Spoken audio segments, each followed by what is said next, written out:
Fall Out Boy's Pete Wentz is working on a new series for Snapchat.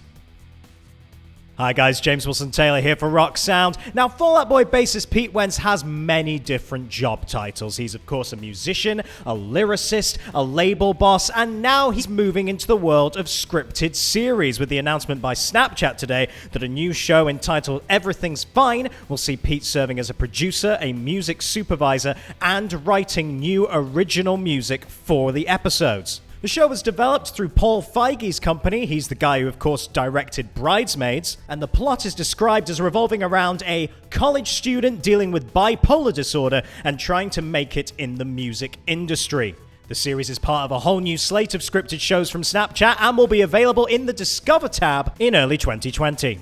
This, of course, isn't Pete's first foray into the world of television. It was revealed earlier this year that he and Mark Hoppus from Blink-182 had once worked on their own children's animated music series. That show was pitched to Nickelodeon and Disney Channel back in 2010 and would have also featured cameos from the likes of All Time Low and Fall Out Boy frontman Patrick Stump. Elsewhere in the world of Fall Out Boy, they are set to soon release their second greatest hits collection, entitled Believers Never Die Volume 2, and will be heading out next summer on the Hella Mega Tour alongside Green Day and Weezer. So to get you in the mood for that and Pete's brand new Snapchat show, let's take a little look back in the Rock Sound archive to when we caught up with him and his bandmate Andy Hurley backstage at Leeds Festival 2018.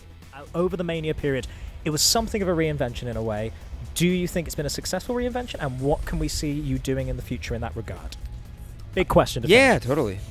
I think this is what I think it was a successful reinvention, but I don't know that you have to live in the moment. Like a song like in particular, like a song like Young and Menace is too chaotic to create a sound be like, we'll just sound like that for the next couple years. Like, I mean, it's just too insane. You would literally, I would have panic attacks because when we went into this, we were like, I'm not really sure it's a single. Like, hold me tight. Like the radio, these radio programmers keep telling us this is the single that they want or whatever.